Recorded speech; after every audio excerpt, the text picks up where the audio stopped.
Welcome to Mission Evolution Radio Show with Gwilda Wiyaka, bringing together today's leading experts to uncover ever-deepening spiritual truths and the latest scientific developments in support of the evolution of humankind. For more information on Mission Evolution Radio with Gwilda Wiyaka, visit www.missionevolution.org. And now, here's the host of Mission Evolution, Miss Gwilda Wiyaka. What if the loss of one thing signaled the onset and progression of most chronic diseases? Would you want to know about it? Well, stay tuned as we explore the latest on a colorless gas that may be the key to chronic disease. Mission Evolution Radio TV is coming to you on the X-Zone Broadcast Network and the X-Zone TV channel, divisions of Relmar McConnell Media Company, with studios and corporate offices in St. Catharines, Ontario, Canada. With us to explore the latest on nitric oxide, biochemistry, and its impact on our health is Dr. Nathan S. Bryan. Dr. Bryan earned his undergraduate Bachelor of Science degree in biochemistry from the University of Texas and his doctoral degree from Louisiana State University School of Medicine, where he was the recipient of the Dean's Award for Excellence in Research. He's been involved in nitric oxide research for the past 20 years.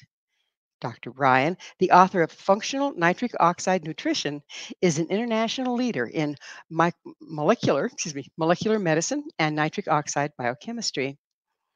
His website, n101.com. Dr. Bryan, thanks so much for joining us on Mission Evolution. Oh, Gwilda, thanks so much for having me. And I just corrected let me just one correction. It's N101, not 0. N101. Okay. N101. Okay. Yeah, one nitrogen, one oxygen. Okay, I was wondering if that was the chemical signature for the nitric oxide. Okay, great. You know, you have a pretty impressive bio. Only part of it was able to read because of the time constraints here. But would you share with our audience how you first became interested in researching nitric oxide? Well, you know, I've always had an interest in science and medicine. As an undergraduate at the University of Texas, I had an opportunity to do undergraduate research, and I really fell in love with the feeling of discovery. So from there, I went to LSU School of Medicine, where I enrolled in a PhD program in molecular and cellular physiology. And it was this was right after the Nobel Prize had been awarded for the discovery of nitric oxide. So we knew this field was extremely exciting. We knew it was important, but there were still a lot of unanswered questions in biology and human physiology. And so it was a ripe field, and it intrigued me that the human body would produce a gas that signaled. And so it was intriguing. There was a lot to be learned, and so it seemed like the perfect path for me. Well, we won't talk about some of the gases the human body creates, right?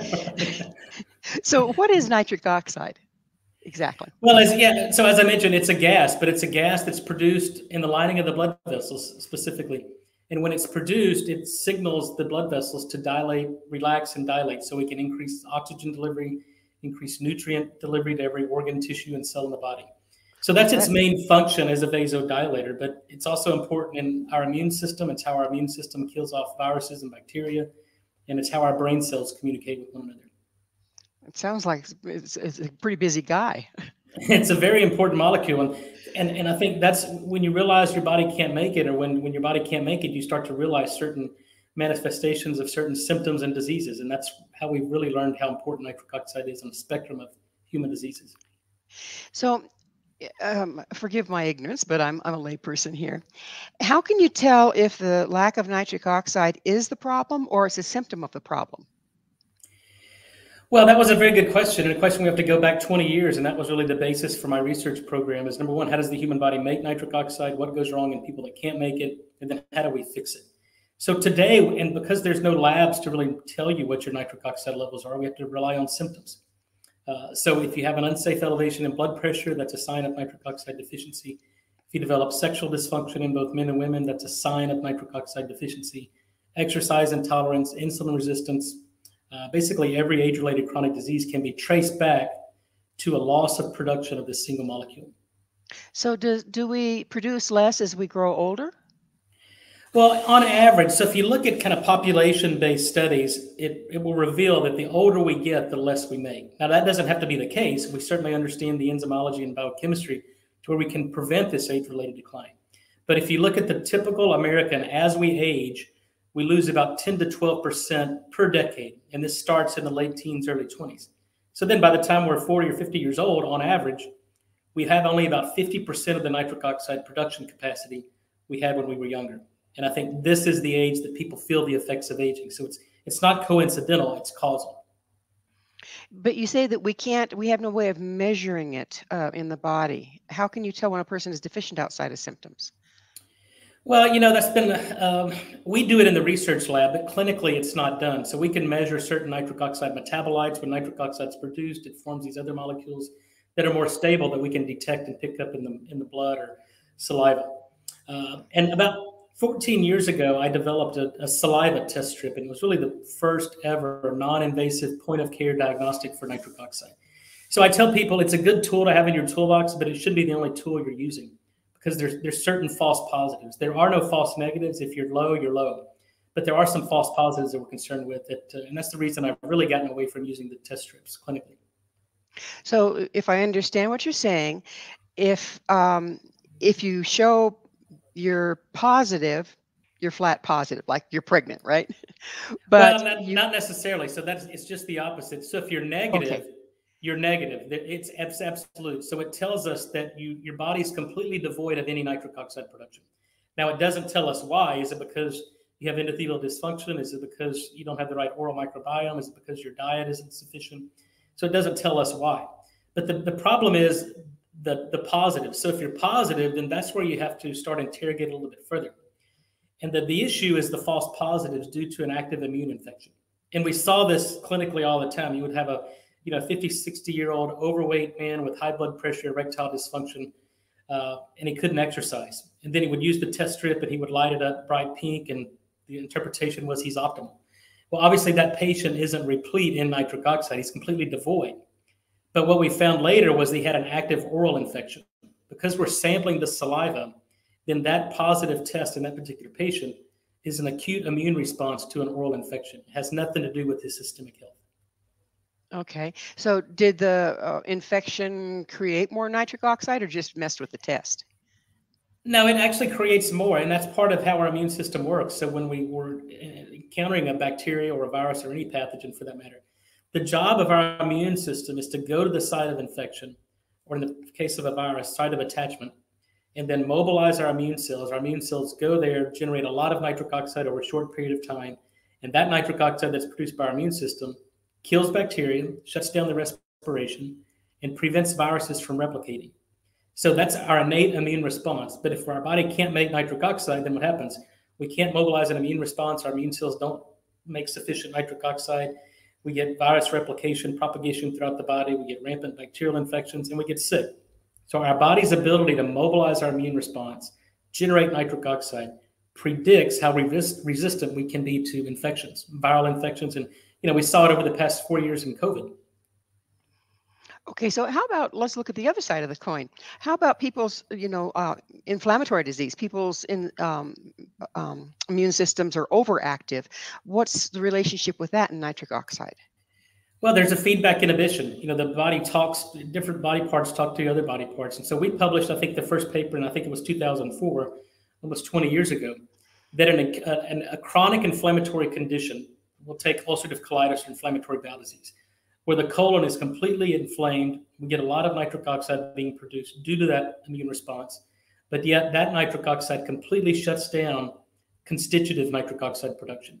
So where there's a local overproduction in the gut, in the case of ulcerative colitis, systemically these patients become completely devoid of any nitric oxide production. And that's basic biochemical systems. There's feedback inhibition. The product inhibits the reactant. So basically robbing Peter to pay Paul. No, that's exactly right. And it's a main problem with people with chronic inflammatory disease, whether it's autoimmune disease, whether it's ulcerative colitis, rheumatitis. All of these are chronic inflammatory conditions where there's an overproduction at the site of inflammation, but yet systemically they become completely devoid of nitric oxide. And that's what leads to the vascular complications of autoimmune disease. So the diseases that are inflammatory, people say, medical professionals say, well, just about every disease is related to inflammation. Okay. But then is this a deeper thing going on that is related to inflammation, but does the lack of nitric oxide also create inflammation, or overabundance of it create inflammation? What's the relationship there? Well, you can't have one without the other. So there's things that go wrong. So we need inflammation, right? We need inflammation to repair a wound. We need inflammation to fight off infections. So the normal response, we have acute inflammation, right? We have an inflammatory response. We go in and we heal a wound or we kill an infection, and then everything down regulates. But in people with chronic inflammatory disease, it never gets the shutoff switch, right? There's never a rebalancing of inflammatory mediators. So then what happens, you have chronic inflammation, it shuts down nitric oxide production. But nitric oxide is anti-inflammatory. And so we've published on this a number of years ago that when you lose the ability to produce nitric oxide in the lining of the blood vessels, that causes vascular inflammation. So inflammation in the lining of the blood vessel is when the blood vessels become very sticky. You get immune cells sticking to the lining of the blood vessel, platelets aggregate, and sometimes you can form a clot and cause heart attack or stroke, or you just develop vascular inflammation, and that leads to the onset and progression of cardiovascular disease. So the loss of nitric oxide production leads to increased inflammation. Increased inflammation further suppresses nitric oxide production. So what we have to do in any inflammatory disease or any chronic disease, we have to get to the root cause of the inflammation. And if we give nitric oxide or restore the production of nitric oxide, you mitigate the inflammatory response and you downregulate the entire vascular inflammation, and then you prevent the immune dysfunction and oxidative stress. And those are the hallmarks of every single chronic disease: inflammation, immune dysfunction, and oxidative stress. And it's nitric oxide that controls and regulates all of those. So you cannot get ahead of inflammatory disease or chronic disease without first restoring the production of nitric oxide. Do you, we're about out of time in this segment, but do you restore the production or do you supplement? Well, my job as a biochemist and physiologist is to understand what goes wrong in people that can't make nitric oxide and fix the endogenous systems. So we do both. We have product technology that if your body can't make nitric oxide, then we do it for you. But included in that technology is we fix the reason your body can't make it. So your body continues to improve its ability to make nitric oxide on its own. And that's the goal. That should be the goal of medicine. Give the body what it needs. Let the body do its job. Yeah, because it's built to go. Well, yeah, it's time. Right. It's time for that station break. Dr. Bryan and I will return very shortly, so don't go away.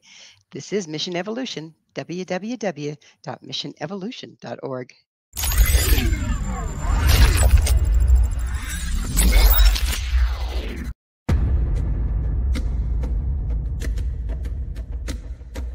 Are you ready for a tale that will leave you on the edge of your seat? Get ready to dive into the gripping memoir by Bart Sibrel titled Moon Man. Bart Sibrel takes you on a heart-pounding journey, unmasking the truth behind America's famous Apollo missions. Prepare yourself for hair-raising encounters with agents from the U.S. government's top-secret agencies. In Moon Man, Sibrel fearlessly reveals his real-life espionage adventures, shining a light on one of the CIA's best-kept secrets. Brace yourself for shocking revelations, including Sibrel's discovery of privately recorded audio exposing an Apollo astronaut's chilling plot, a plot orchestrated by the CIA. That's right. As Sibrel unveils this groundbreaking evidence, it becomes clear that there is much more to the Apollo missions than meets the eye. Could it be that we've been deceived all along? Moon Man is a gripping page-turner that challenges everything you thought you knew. It's a mind-bending journey into the unknown, where the line between truth and fiction becomes blurred. Don't miss this opportunity to uncover the secrets hidden for decades. Let your curiosity guide you as you join Bart Sibrel on his quest to find the truth. Moon Man, available now at Sibrel.com. That's Sibrel.com. Prepare to have your beliefs shaken to the very core.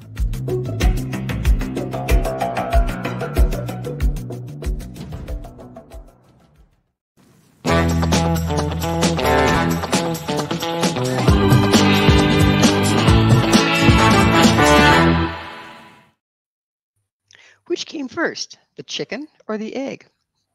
With us this hour discussing the hidden role of nitric oxide in health and disease is Dr. Nathan S. Bryan. Dr. Bryan is an international leader in molecular medicine.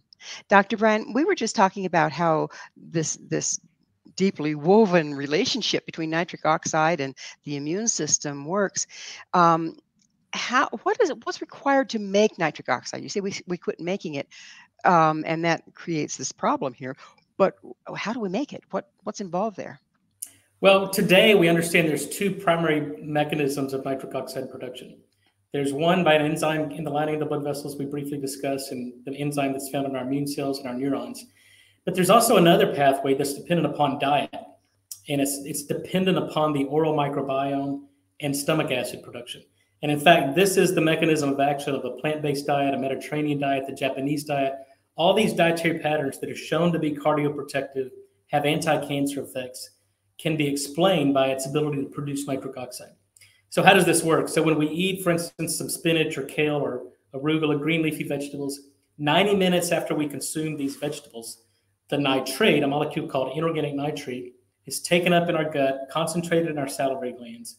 Now for the next 6, 8, 10 hours, each time we salivate, we're secreting nitrate in our saliva. And then the bacteria that live on the crypts of the tongue metabolize this molecule. And humans don't have the ability to do this, so we're 100% dependent upon the oral microbiome. And now the bacteria reduce nitrate to nitrite, which, by the way, is what we're measuring in the test strip. And now when we swallow our own saliva, as long as there's sufficient stomach acid production, we get nitric oxide being produced in the lumen of the stomach.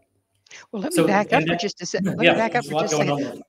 Yeah, are you lots to unpack? Are you saying that the little buggies in our mouth actually are the ones that create it, not our body? Well, they compensate for one another. So it's made in the lining of our blood vessels, and the bacteria also produce it. So one can compensate for the other. So if you develop vascular dysfunction, you can overcome it through the bacteria. When you're young and healthy, and you don't eat a lot of young kids don't eat a lot of green leafy vegetables, but yet they make sufficient in the lining of the blood vessels, so they're completely fine. But if you develop what we call endothelial dysfunction, and the enzyme becomes uncoupled and dysfunctional, and you don't have the proper diet, or you use mouthwash, or you use antacids, now you completely become devoid of nitric oxide production, and that's when the onset of symptoms come in. So we take this one step at a time. So number one, you have to get enough nitrate from your diet, and the standard American diet, you don't get enough. Number two, you have to have the right oral bacteria, and 2 out of 3 Americans wake up every morning and use mouthwash, and it eradicates the oral microbiome, disrupts nitric oxide production, and causes an increase in blood pressure. And then thirdly, you have good breath, right? Well, yeah, but to the demise of your own cardiovascular system. Exactly. And then the other major problem are antacids. There's 200 million prescriptions written for antacids every year. And that's not even counting the people that purchase these over the counter. And these drugs, specifically the proton pump inhibitors, completely shut down nitric oxide production. Now there's evidence showing that people have been on PPIs, things like omeprazole, Prilosec, Prevacid, pantoprazole, for 3 to 5 years have a 35% higher incidence of heart attack and stroke, and a 40% higher incidence of Alzheimer's. So antacids shut down nitric oxide production, cause heart attacks, strokes, and Alzheimer's. You have to get off antacids. Goodness. So the antacids, does it have to do with something with the base acid balance that creates the problem? Well, there are a number of problems that go wrong when you suppress stomach acid production. Number one, you can't break down proteins into amino acids, so you develop foodborne allergies and autoimmune disease.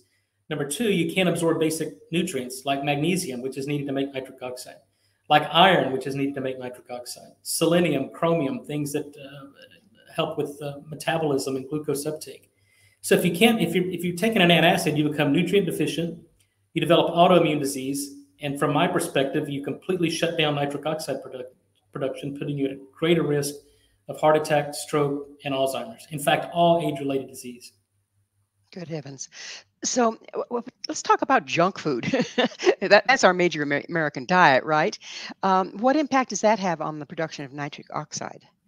Well, sugar's the enemy. Sugar's a poison. Sugar's one of the most addictive molecules out there, and the standard American diet is replete in sugar. We eat too much sugar. So what does sugar do? Well, just like sugar binds to hemoglobin, and we call that hemoglobin A1C, sugar sticks to other molecules and enzymes. It sticks to the enzyme that makes nitric oxide and shuts down nitric oxide production. It completely disrupts the oral microbiome. So you lead to an increase in bad bacteria in the oral microbiome, a downregulation of the good guys. You develop an acid saliva, acid environment, which causes caries, gingivitis, periodontal disease. So everything that sugar does, everything that we know about sugar, the bad things about sugar, can be traced back to its ability to completely suppress nitric oxide production. So we have to eliminate, or at least greatly reduce, the amount of sugar consumption if we're ever going to overcome this worldwide pandemic of metabolic disease and diabetes. if which sugars are the ones? Who's the enemy here? Like, are fruit sugars okay? Who's the Well, enemy? look, everybody's different, right? So every person's ability to deal with a sugar load or a carb load is completely different. Those with type 2 diabetes have lost the ability to regulate sugar. So they can't have any sugars, whether it's fruit sugars or highly processed sugars. Healthy people, our body deals with it because when we take in a sugar load, we secrete insulin. Insulin then tells the cell to clear the glucose from the circulation. But this whole process is dependent upon the cell's ability to produce nitric oxide. So if you've got a patient that can't produce nitric oxide, insulin is secreted, but glucose doesn't clear from the circulation because there's a breakdown in communication because of a lack of nitric oxide production. And that's the basis for insulin resistance type 2 diabetes. And we published, I believe in 2011, that if we could restore nitric oxide or give nitric oxide, we could potentiate insulin signaling, overcome insulin resistance, and help clear sugar from the circulation. It's a nitric oxide is a gas, I understand. That's right. How do you supplement a gas? Well, that's been a great challenge for 20 or 30 years. Big pharma's tried to develop safe and effective nitric oxide drugs. They failed. And so, I was the first to crack that code. I'm the first and only person on this planet who's ever made a solid dose form of nitric oxide gas. And this took, many years of research and discovery and a lot of innovation. But we make a solid dose form of an orally disintegrating tablet that when you place this lozenge in your mouth, I designed it to have a specific resident time of about 5 to 6 minutes. And during that time, we're generating about 20 to 30 parts per million nitric oxide gas in the oral cavity. So it's not dependent upon the bacteria. It's not dependent upon stomach acid production. We generate nitric oxide the same amount in the same patient, no matter what. And that's really the key to doing this because we know how much nitric oxide a healthy human makes over 24 hours, and we completely recapitulate that through our lozenge technology. So we never want to give the body something that it hasn't seen before, and we don't want to give something synthetic. So what we do is we understand what's missing in the human body in terms of nitric oxide production. We give that back, and more importantly, we understand the enzymology that we can now prevent the dysfunction of the enzyme. So we can make functional or recouple the nitric oxide synthase enzyme.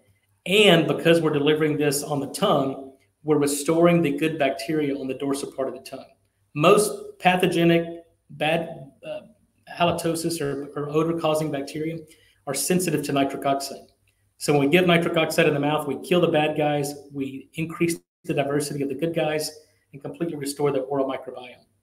So what does that mean? If your body can't make nitric oxide, we do it for you, but we fix the reason your body can't make it. So now your body's improving its ability to make nitric oxide on its own. That's better than being dependent on something that you have to take all the time, right? No, that's right. That's a great financial model, but physiologically, it's not a good model. My objective 25 years ago when I started this business is understand the mechanism of disease that we could develop rational therapies. And the only way to do that is understand completely how the body makes nitric oxide, what goes wrong in people that can't make it, and now how do we fix it? And we've solved that riddle. How does a person, do you have to, let me back up. Do you have to know, have tests and this and that to know what they're lacking, how much they're lacking to decide dose on the lozenges, or are they one size fits all? Well, there's no such thing as one size fits all because each one of us is different. Each one of us has an different microbiome. Every one of us has a different dietary patterns, lifestyle. So kind of broadly speaking, we tell people, if you're healthy and otherwise good shape, then one lozenge a day is completely fine. It's kind of your daily nitric oxide support. But if you're a little bit metabolically challenged and have an increased elevation in blood pressure, or you have metabolic disease or something like that, then we leave it to the practitioner to advise their patient using their best medical judgment on what dosing is best for them. And so we custom tailor it to each patient. So the supplements are distributed through a practitioner?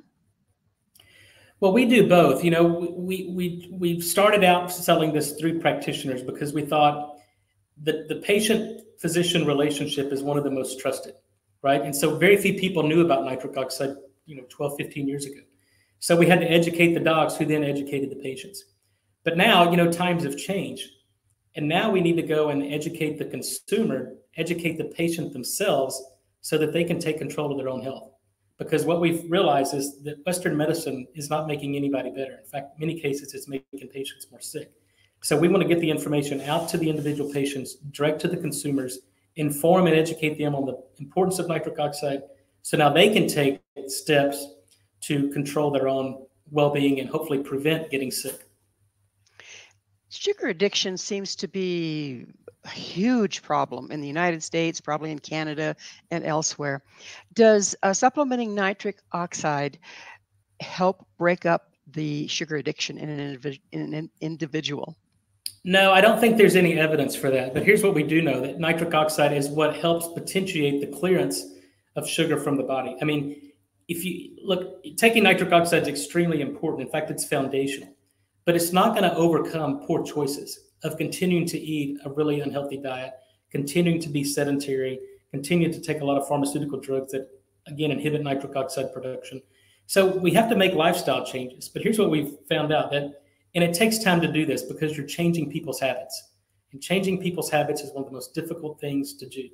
So while they're developing the discipline to change their diet, change their lifestyle, when we take the nitric oxide, it actually helps their metabolism, helps them clear glucose, and really helps them prevent the onset and progression of really the metabolic disease and the vascular disease that occurs from a poor diet and poor lifestyle.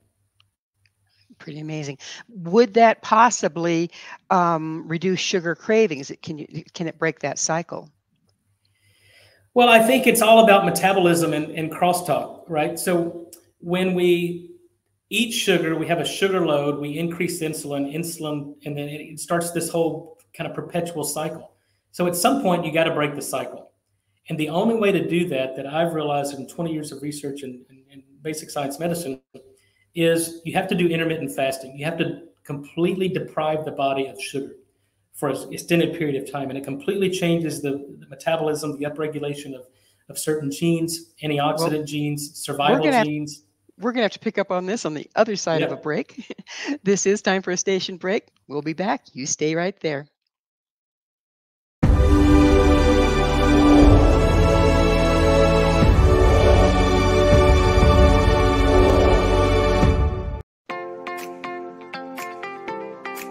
Are you interested in evolving with the times and becoming all you can be?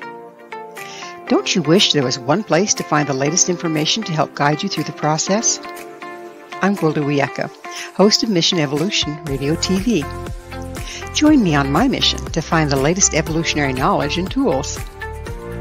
The guests on Mission Evolution are leading experts in a wide variety of divergent topics, including allopathic, holistic, and integrative medicine, epigenetics, enlightenment, quantum physics, meditative practices, environmental issues, spiritual evolution, trauma healing, and so much more. Mission Evolution Radio TV is aired worldwide through the X-Zone Broadcast Network, X-Zone TV Channel 32 on Simul TV. You can enjoy our archives of radio or TV shows with our compliments at www.missionevolution.org. Come see the amazing lineup of guests and topics. With more than 200 episodes to choose from, you're sure to find what you're looking for. Visit www.missionevolution.org.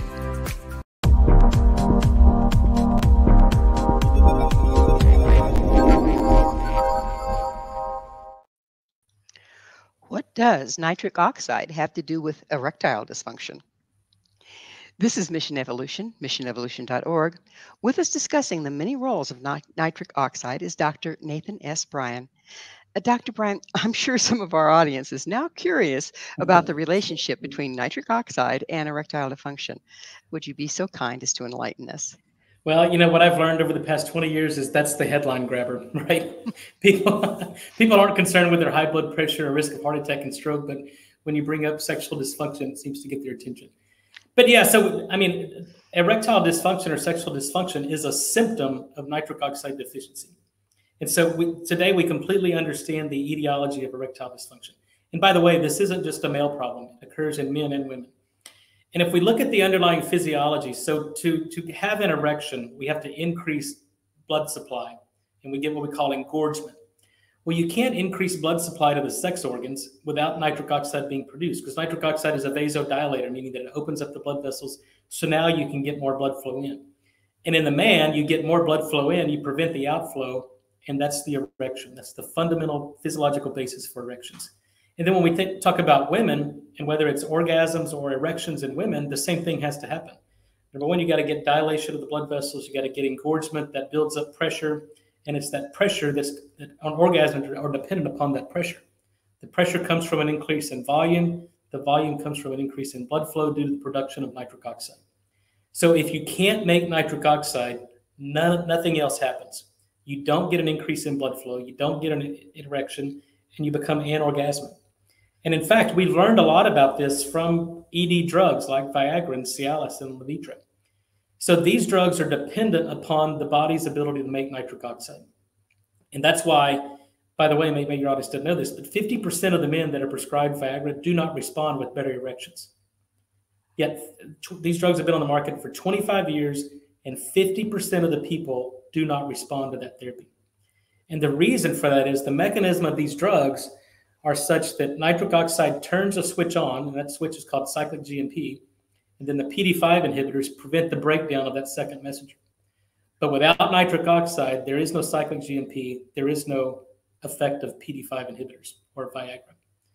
So that tells us that the main reason for erectile dysfunction is insufficient nitric oxide production. Now, we know now that if we give nitric oxide, restore the production of nitric oxide, the patients that were previously non-responded to drugs like Viagra now become responsive. And by the way, you can lower the dose of those to make them safer and more effective. So we know exactly how to so-called prime the pump and potentiate this entire pathway using nitric oxide. How many, obviously you're into studies, that's what you do. How many studies have you followed with different diseases with or without the nitric oxide? Well, here's what we've learned over the past 20 years is originally we thought perhaps there's only one disease where nitric oxide would not be therapeutic and beneficial, and that would be in septicemia. So these are patients that have chronic systemic infections, and it was thought that the immune cells are making too much nitric oxide. It's leading to systemic vasodilation, hypoperfusion, end organ failure, and death. So the thought was, if we can inhibit nitric oxide production, can you prevent the systemic vasodilation, maintain perfusion pressure, and decrease end organ injury and death? So they did this study in the late 90s and gave a nitric oxide inhibitor.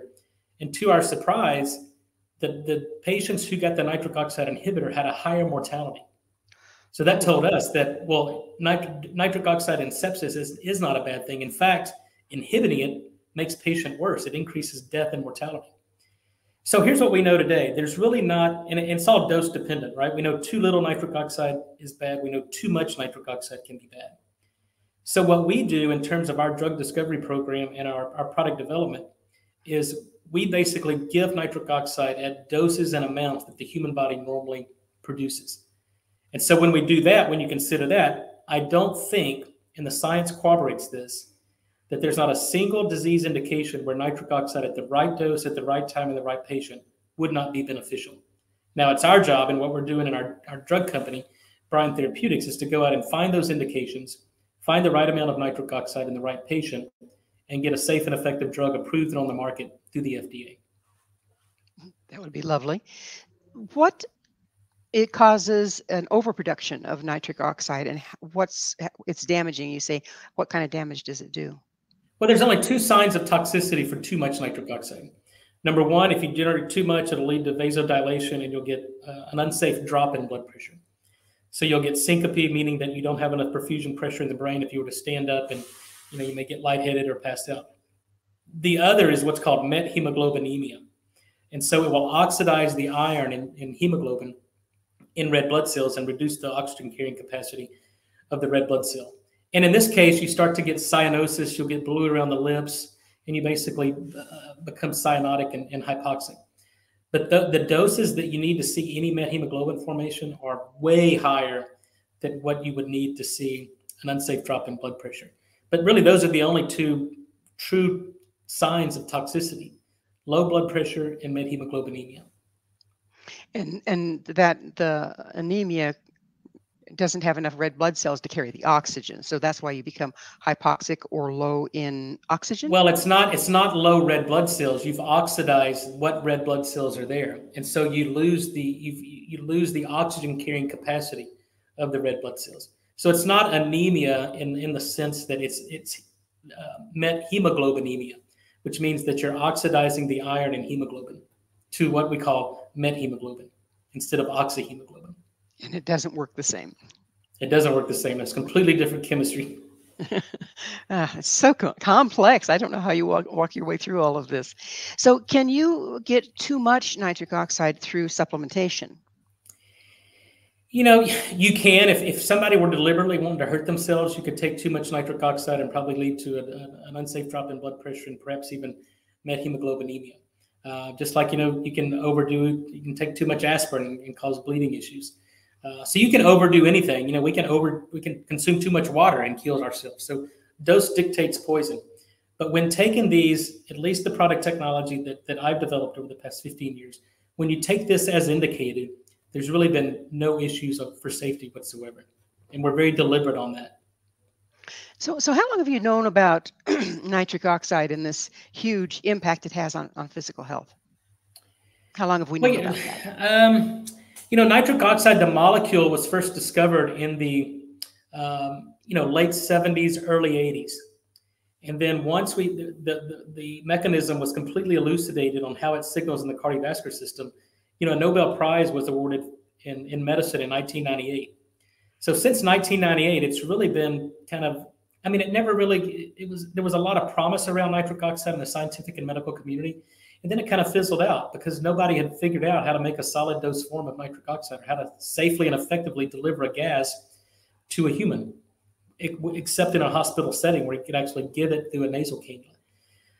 And so that's what we've been trying to do for the past 20 years. In fact, it's the basis for my entire research program in academia, was how do we create product technology that recapitulates nitric oxide production in the human body and then fixes the reason people can't make it.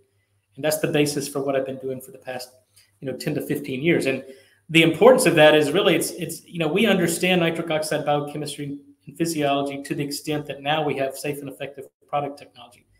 The challenge for us is educating the masses, right? So it's not a lack of information. It's the translation and the application of the information to clinical practice, to patient care, and really to the masses worldwide.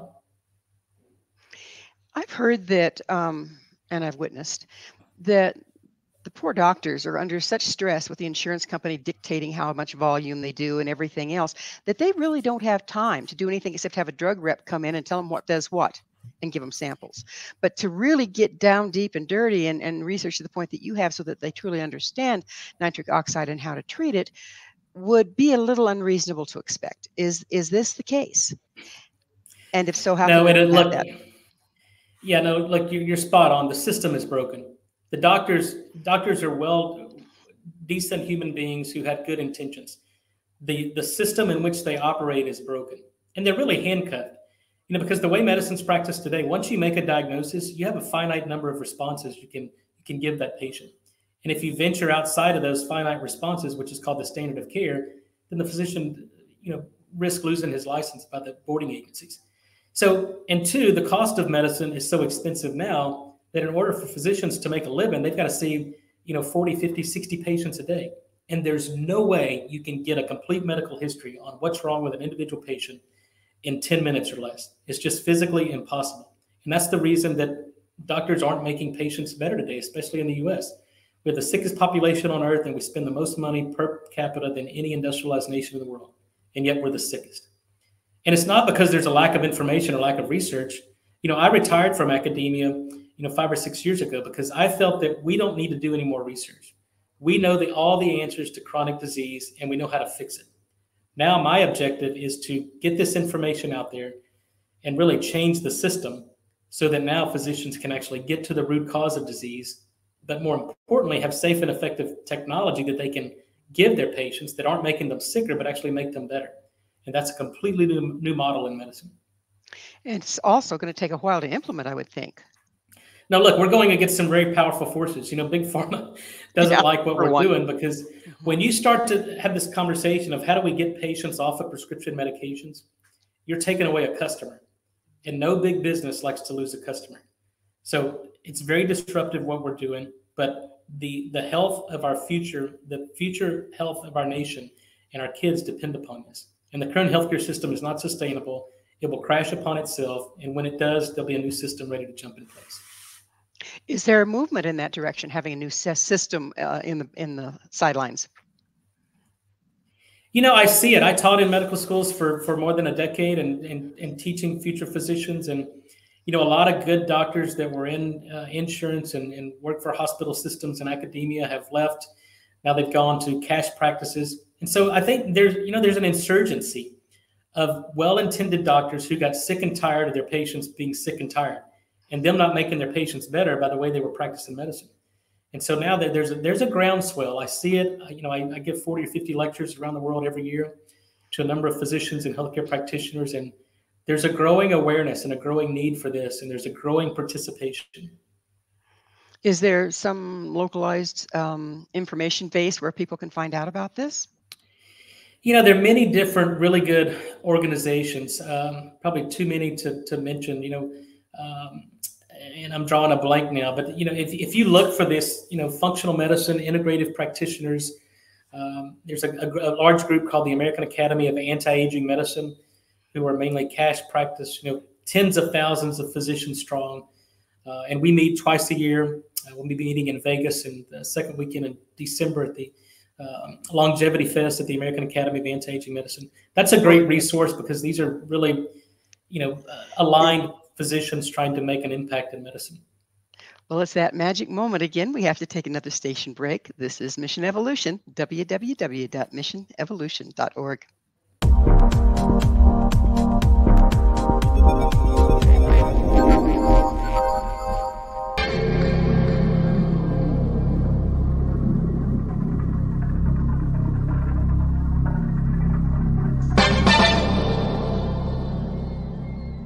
Are you ready to dive into the mysteries of the unknown? Tune into the electrifying X-Zone radio TV show hosted by the one and only Rob McConnell. I'm Rob McConnell, and get ready for a mind-bending journey through the unexplained phenomenon that surrounds us all. From UFO encounters to cryptids, ghosts, and everything in between, we've got it covered here in the X-Zone. Rob McConnell, the seasoned investigator and renowned radio personality, brings you the most compelling interviews with top experts, authors, and experiencers from around the world. Each episode is an unforgettable exploration into the depths of the extraordinary. That's right, X-Zone Nation. Join me every week as we open the door to the supernatural and explore the strange and amazing stories that will leave you questioning everything you thought you knew. And it's not just radio anymore. With our groundbreaking TV show, you can now witness the sessions unfold right before your eyes. From chilling reenactments to captivating visuals, prepare yourself for a multimedia experience like never before. With a legacy spanning over 2 decades, the X-Zone Radio and TV show with yours truly, Rob McConnell, is your ultimate source for mind-blowing entertainment and thought-provoking discussions. Join our growing community of truth seekers as we continue to unlock the world's mysteries. So, why wait? Step into the X-Zone and embark on a journey that will challenge your beliefs, ignite your curiosity, and keep you on the edge of your seat. Remember, X-Zone Nation, the truth is out there, and it's waiting for you right here on the X-Zone Radio and TV show with yours truly, Rob McConnell. Don't miss a minute of the action. Tune in now on your favorite radio station or visit xzoneradiotv.com to join the adventure. The X-Zone Radio TV show with Rob McConnell, where reality meets the unknown. The X-Zone Radio TV show, unraveling the secrets of the universe, one episode at a time. For more information, visit www.xzoneradiotv.com.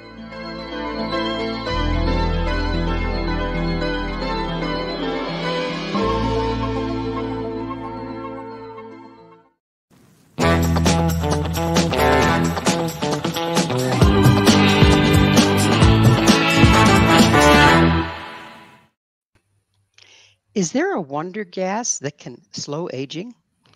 This is Mission Evolution, missionevolution.org. We're continuing our discussion with Dr. Nathan S Bryan. His website, let's see if I get this right, N101.com. You got it. Perfect. All right, I did it. One nitrogen, one oxygen. Okay, so that'll be easy to remember. And um, when we're working with nitric oxide, how fast can we expect to, with supplementation, how fast can we expect to see improvement, and in what arenas? Well, you know, I mean, we've done extensive testing on this product technology, both during development and since clinically. So when we put the lozenge in our mouth, and we can do an ultrasound of the carotid artery, so that's the main artery that's going up the neck. So we've been able to notice a dilation of the carotid artery within 12 to 15 seconds of this lozenge being put in your mouth. So the nitric oxide that we're releasing in the lozenge is absorbed. It binds to other biomolecules. It basically dilates the carotid artery in a matter of seconds. We've done other clinical studies where we can take people with an elevation in blood pressure, and with usually 15 or 20 minutes, we can start to normalize and support healthy blood pressure. You know, we've got studies, people taking this for 30 days at a time. We can improve time trials for exercise capacity. So, you know, everybody's different, but we see these quantifiable, verifiable, clinically relevant endpoints every time someone takes the lozenge. Now, whether you feel it or not, you know, you may not feel your carotid arteries dilate. If they're certainly obstructed or there's some level of stenosis in there, you'll certainly feel it. But, you know, when I take the lozenge, I don't necessarily feel the effects, but we've had really sick people, poor health, take it and they can feel it immediately as soon as they put it in their mouth. So if someone's, you know, going into heart distress, can taking a lozenge help that, like nitric, what is it, nitroglycerin? Well, these are supplements not intended to treat, prevent, or cure disease, but mechanistically and scientifically, I can speak to that, because the reason people take nitroglycerin for ischemic heart disease and angina is because these drugs are metabolized into nitric oxide, and then they dilate the coronary arteries and they relieve the ischemic pain known as angina. So the lozenge does similar things. Obviously, it's a completely different mechanism of activation, and it doesn't lead to tolerance like nitroglycerin, but you still get the nitric oxide release. You can dilate the coronary arteries. And so it's been proven very effective. And we had a number of physicians that have used this in their patients. In fact, through my drug company, Bryan Therapeutics, we've got our lozenge technology that we're developing as a drug specifically for ischemic heart disease, for that, to replace things like nitroglycerin or isosorbide. Because, you know, we know from long-term outcome studies that these drugs actually make patients worse when taken chronically. So is the nitroglycerin and Viagra have the same problem, that they're trying to initiate something without enough nitric oxide present? Well, I mean, completely different mechanism of action. So nitroglycerin is what we call an organic nitrate. So it's a nitro tied to 3 glycerol backbones. So it has to be metabolized into nitric oxide gas by mitochondria in the cell. So early on, you can do that, but you lead to tolerance. So you develop what's called tachyphylaxis. And so the body's no longer able to metabolize nitroglycerin into nitric oxide. And so the effectiveness of these drugs become less and less the more often the patient takes it. And that's a very serious problem, because if they're developing angina or have some type of ischemia in their heart and the nitroglycerin doesn't work, then there's no rescue therapy. These patients are at risk of having a myocardial infarction because of no blood flow through the heart. So that's a metabolism issue with nitroglycerin. In terms of drugs like Viagra, it's a nitric oxide problem. Okay. So it's a completely different mechanism. Completely different mechanism. Okay, so when we're starting to try to address this with our diet, Yep. what advice do you have for people? Well, I tell people that nitric oxide science is very complex and very complicated, but the solutions to nitric oxide problems are very simple. And so it's really diet and lifestyle. So I tell people, stop doing the things that disrupt nitric oxide production, and then start doing the things that are clinically shown to promote it. So one by one. Number one, we have to change our diet. Less sugar, more green leafy vegetables. Number two, if you're using mouthwash, you have to stop. You don't take an antibiotic every day for the rest of your life because of the destruction it does on the gut microbiome. So by the same reason, why would you take an oral antiseptic every day for the rest of your life, destroying the oral microbiome, which is extremely important in generating nitric oxide? The other problem is fluoride. You know, fluoride is an antiseptic. It's a neurotoxin that kills your thyroid. So if you're using a fluorinated toothpaste, you have to stop. Go to your dentist, reject fluoride. Fluoride is one of the most poisonous toxins in the periodic table. So you don't need fluoride, and then stop using antacids. So now if we change our diet to include more green leafy vegetables, we allow the oral microbiome to completely repopulate, and we allow our stomach acid to actually secrete and make stomach acid, now we're able to produce nitric oxide through our own dietary patterns. And if we start to exercise, that stimulates the enzyme that makes nitric oxide in the lining of the blood vessels. And if we start getting 20 to 30 minutes of sunlight a day, which stimulates nitric oxide release in the skin, then it's really that simple. And then when all else fails, we have product technology that does it for you. But we encourage people, always use diet and lifestyle as the first line therapy. Change your diet, change your lifestyle, stop using mouthwash, get rid of fluoride, get rid of antacids, and the body heals itself. It's remarkable. And it's pretty much of a free fix, isn't it? Right. It's cost savings, actually, right? You no longer have to buy the scope, the Listerine, or the expensive fluorinated toothpaste, or the antacids. It's cost saving. Exactly. It's about that time in the show, Doctor, when I get to ask, what's your mission? My mission, it was an epiphany to me years ago when I realized, I knew nitric oxide was important from a scientific and research perspective. But when I started going out and giving lectures and realized how few people knew about how important nitric oxide was, and then as we advanced the research and really understood that nitric oxide is foundational for optimal health and disease prevention. So we have to get this message out there. And so my mission is educating the world's population on the importance of nitric oxide and what they can do to replete and restore their own production of nitric oxide. Because we're never going to solve chronic disease. We're never going to extend longevity if we don't first focus on nitric oxide. But I will say it's not a silver bullet. It's not an end-all, be-all, cure-all, because there are other things wrong with many, many patients. But fundamentally and foundationally, your body cannot and will not heal without nitric oxide. So we start there, allow the medical profession to dig a little bit deeper, interrogate the patient on a personal level, and then fix other things. But you can fix other things, but if you don't fix nitric oxide, the patient's never going to get better. Start with nitric oxide. Everything else you do will work better. I understand that you have another book coming out shortly. What's the name of it? I do. So this book is called The Secret of Nitric Oxide, Bringing Nitric Oxide to Life. And it's two-part. It's part autobiographical because, over the past 20 years, we've made some really fundamental seminal discoveries that changed the way we thought, the entire medical community thought about nitric oxide. And so it's meant to be, an encouragement against all odds. How do you keep going? How do you persist and follow your dreams and do what we're called to do? And then number two, it's to build awareness around nitric oxide, to educate the masses, the readers, on what nitric oxide is, why it's so critically important for their own health, and then some simple steps and applications that they can apply to their own life to restore their nitric oxide and really take control of their own health. Because our goal in medicine should be that people live and never get sick to where they never have to see a physician.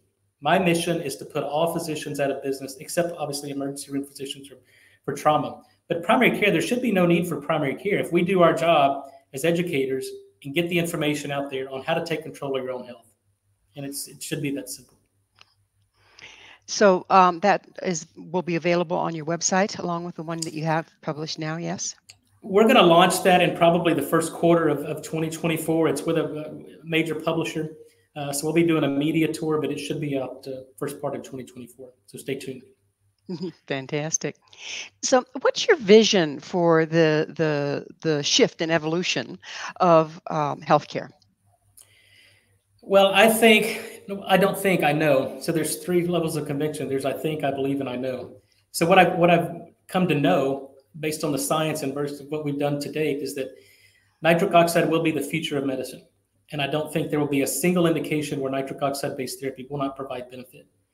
And I think once we do that and get to the root cause of chronic disease, which is inflammation, immune dysfunction, and oxidative stress, which, by the way, nitric oxide regulates all of them, then we really have a way to take control of our own health. And it'll save trillions of dollars in healthcare. People will become better. But there has to be a change. There has to be an impetus for this change because drug therapy is not the answer. Surgery is not the answer in most cases. So we've got to recapitulate physiology, understand this principle of what we do in drug discovery. It's not pharmacology. We're not developing synthetic compounds. What we do is restorative physiology. And that was the original basis of medicine, restorative physiology or applied physiology. That's the concept. That's the only way it works. Give the body what it needs and the body heals itself. Drugs and physicians don't heal patients. Patients heal themselves. So we've gotten ourselves into this pickle where we're deficient on so many things, nitric oxide being on top of the list. Our longevity right now, what's our life expectancy right now, and what do you see it expanding to if these steps are taken? Well, I don't think humans are immortal, but I do think we can live a much longer lifespan. In fact, I think if you look over the past several decades, it's the first time in the history of mankind where there's a decrease in life expectancy. So we may be living not as long, but we're certainly not living better. So I don't think it's beyond reality to live to be 120, 150 years old. And I think what we're doing in terms of, there's objective measures of this. There's telomere length, there's mitochondrial function, there's stem cells. So the older we get, we continue wearing ourselves out. We just got to repair and replace with our own stem cells. And nitric oxide is the signal that tells our stem cells to go and repair and replace dysfunctional tissues. And it's the molecule that tells our telomeres not to shorten, shorter telomeres, shorter lifespan. So if we can prevent telomere shorten, maintain mitochondrial function, maintain an ample source of stem cells that get the signal to go and repair and replace tissues, then we can live a much longer. But more importantly, to me, it's not about how long we live, it's how well we live as long as we live. Absolutely. Absolutely. So it is about time for us to close the show. But I really want to thank you for coming on and sharing your wisdom, but also for doing all the work to unearth this information. Well, thank you. Look, it's been a great honor and pleasure. It's been certainly not without its challenges.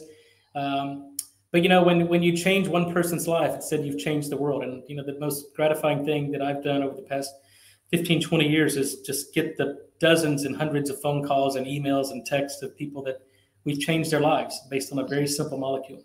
So there's nothing more gratifying than that. Unfortunately, it's that point. We are out of time. Our guest this hour has been Dr. Nathan S. Bryan. Dr. Bryan is an international leader in molecular medicine and nitric oxide biochemistry and the author of Functional Nitric Oxide Nutrition. To find out more about him, visit his website, n101.com. This is Mission Evolution with Gwilda Wiyaka. For more information or past archived episodes, visit us at missionevolution.org. But most importantly, be sure to join us right here next time as this mission continues, bringing information, resources, and support to an evolving world.